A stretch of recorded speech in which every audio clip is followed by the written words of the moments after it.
Over the last few decades, scientists from around the world have been making discoveries which clearly show that an intelligent designer is responsible for the creation of the universe.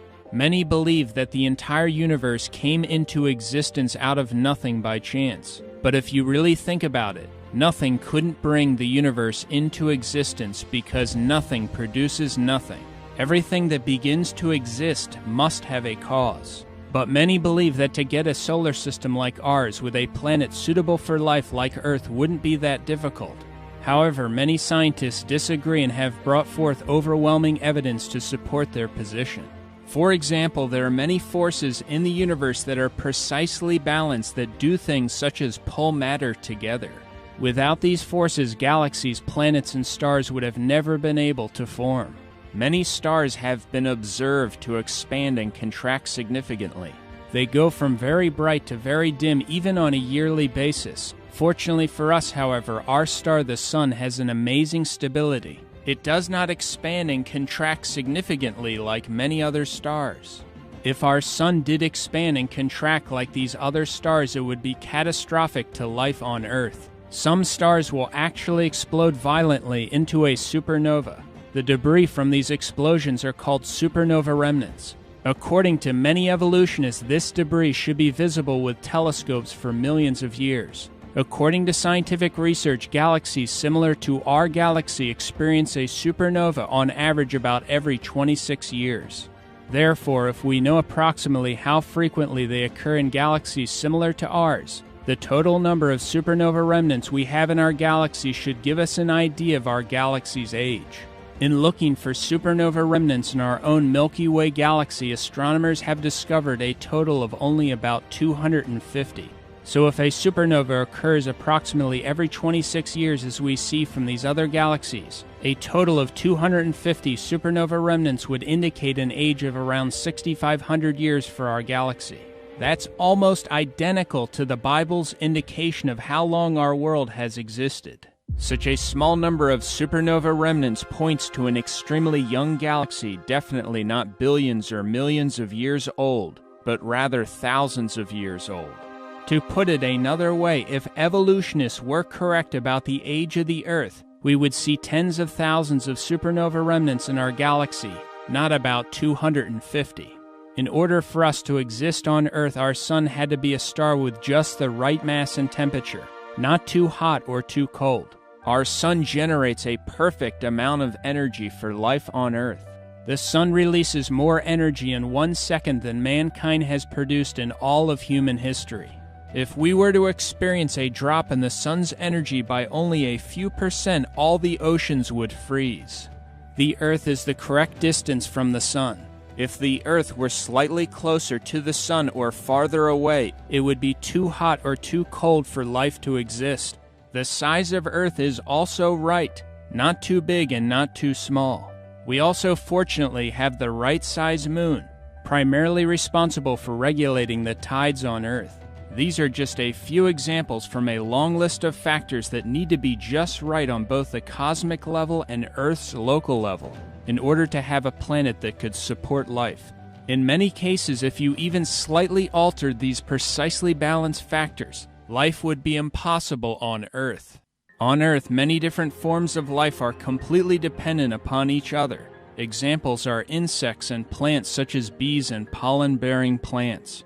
If either the plants or bees evolved before the other, they would have not survived. Therefore, they must have come into existence at the same time. The Earth's ocean basins and atmosphere have just the right mixture and balance of gases. If these gases were changed in any way, animal life and vegetation on Earth would die. Evolutionists have no explanation for why the Earth, unlike other planets, has such an incredible amount of water. We also have a planet that is rich in oxygen. If our current 21% oxygen level were just a few percent higher, our atmosphere could become completely unstable and explosive. Earth has a magnetic field. Without this field, the solar wind would blow our atmosphere away.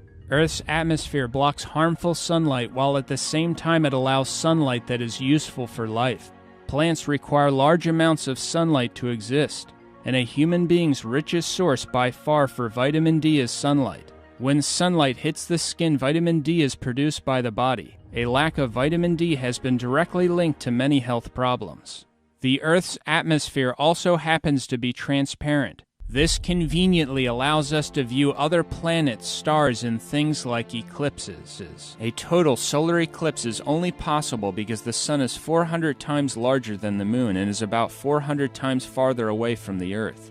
The result is that during a total solar eclipse from Earth, the sun and the moon appear to be the same size, creating a perfect match.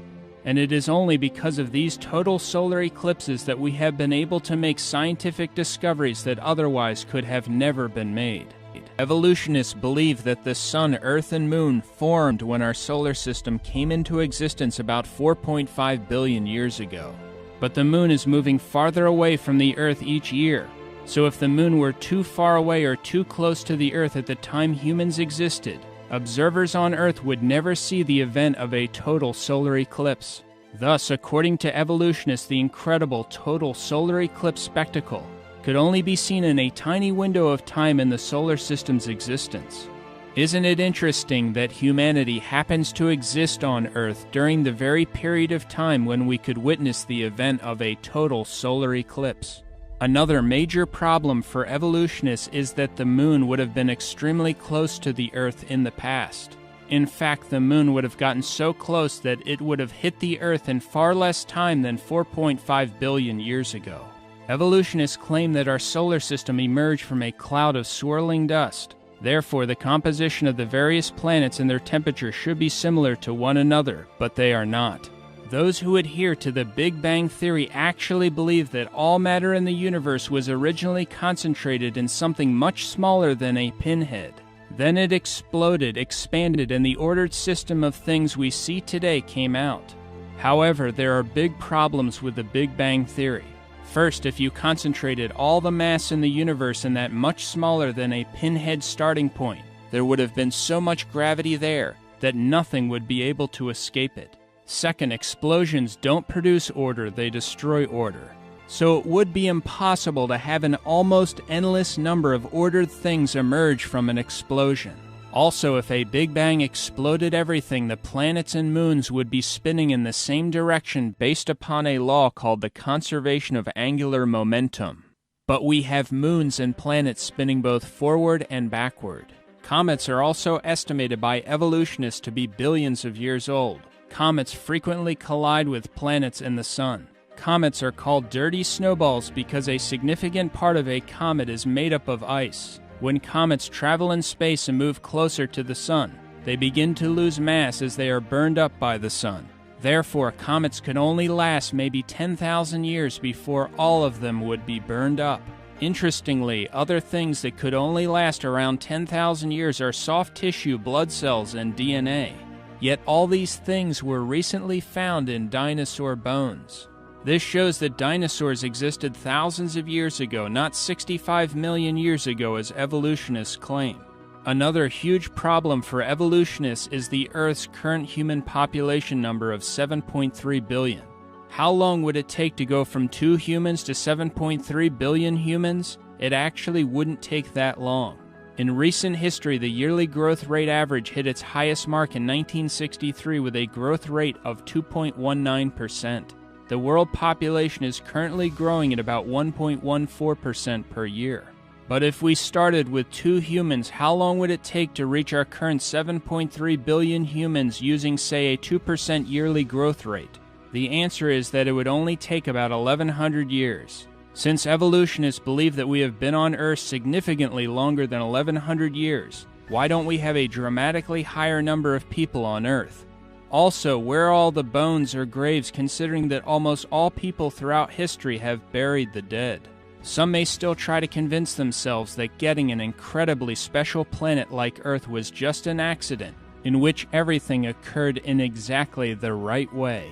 But even if someone believed this, how would life begin on Earth when it is a fact that life can't come from non-life? All living things on Earth are made up of cells, so what are the chances that even a first cell could have accidentally formed?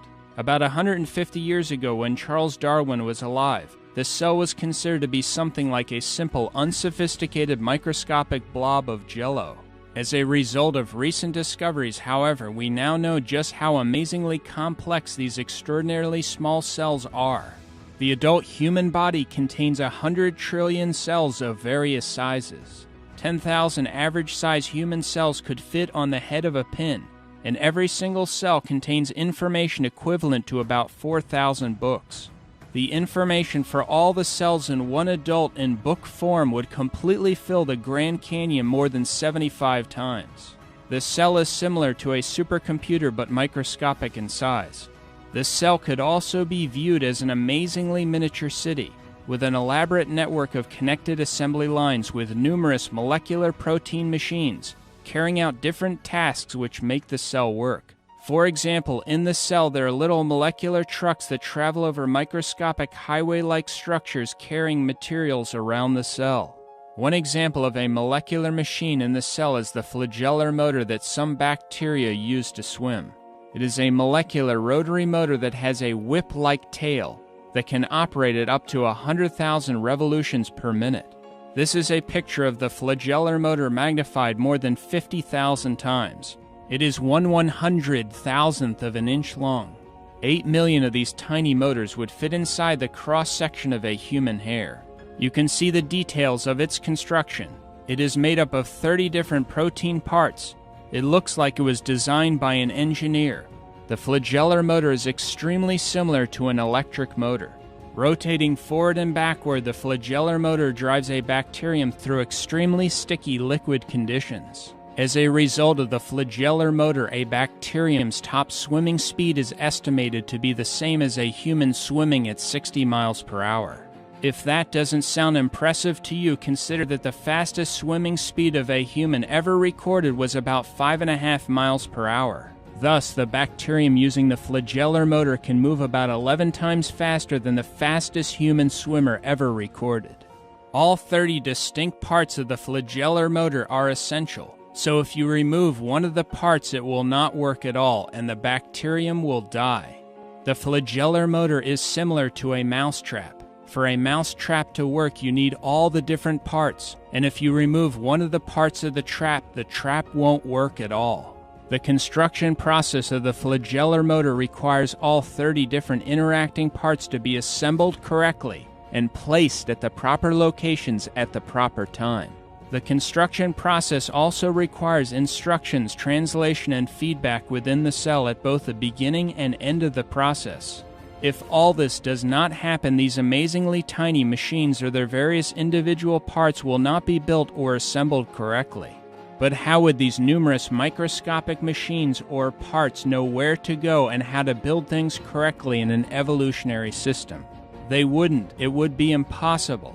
These facts refute and eliminate Darwinian evolution, which is, by definition, a blind, undirected process without either plan or purpose.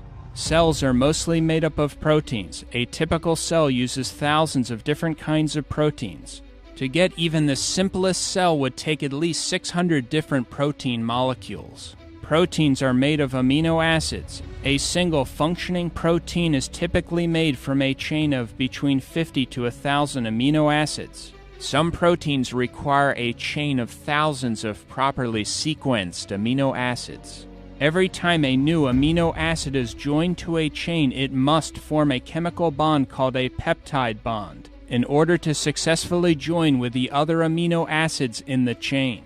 Left-handed and right-handed amino acids are produced with about the same frequency, but only left-handed amino acids can be selected for use in a chain to make a protein.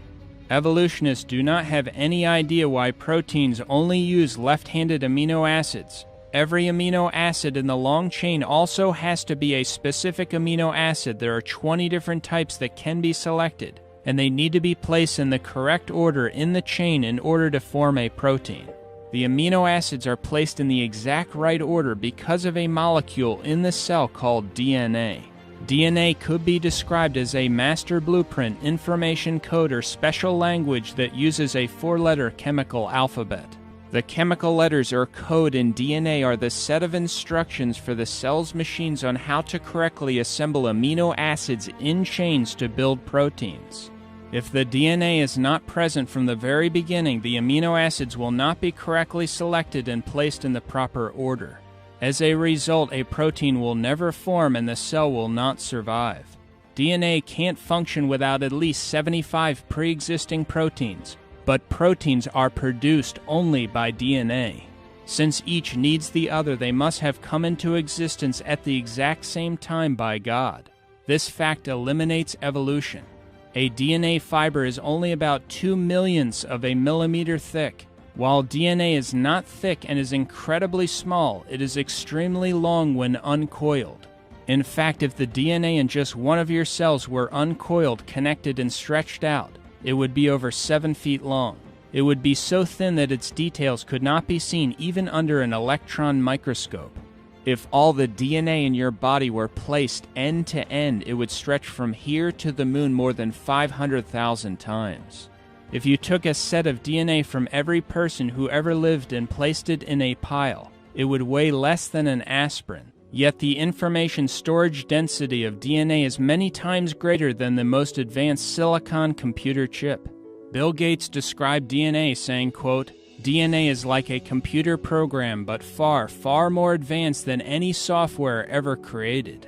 But having the complex DNA instruction program is not enough by itself. Other things in the cell must be able to understand and use DNA's information program. In other words, the highly complex DNA program is actually worthless unless you also have a system inside the cell that can understand the DNA language.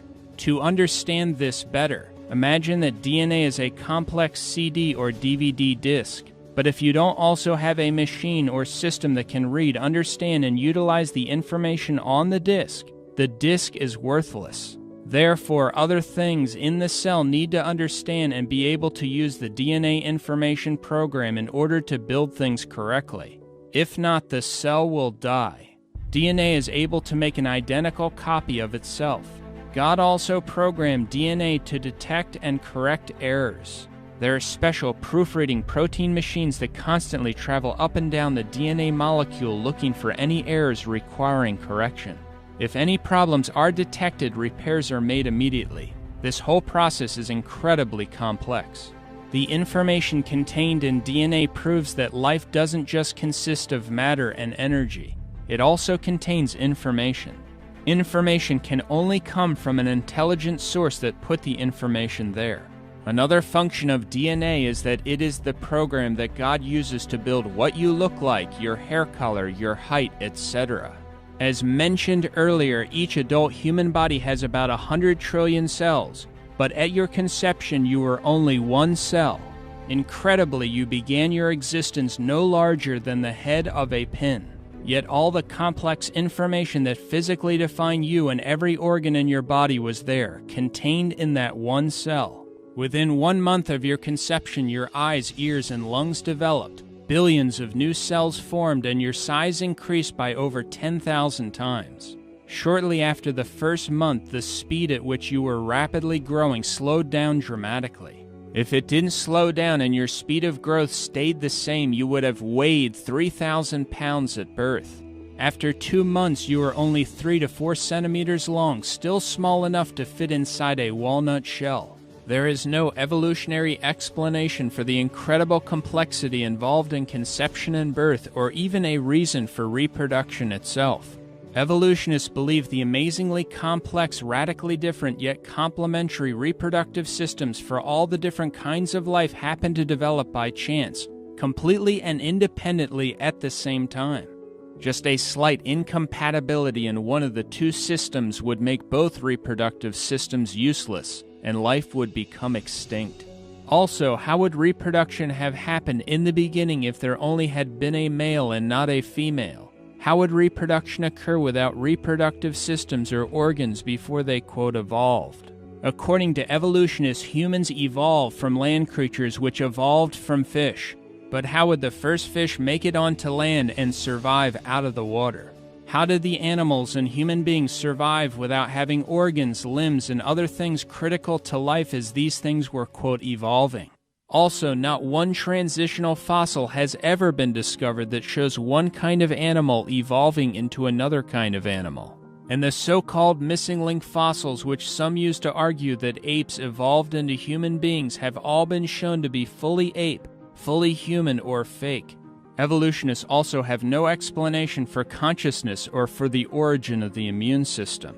For example, white blood cells attack bad bacteria in our body. White blood cells will actually search out and chase down bad bacteria on seek and destroy missions. In order to do this, they must have the programmed information that enables them to tell the difference between friend and foe. Unless all of this was in place and working from the beginning of life, a requirement that rules out evolution, bacteria and other agents of disease would have won, and we would not have survived.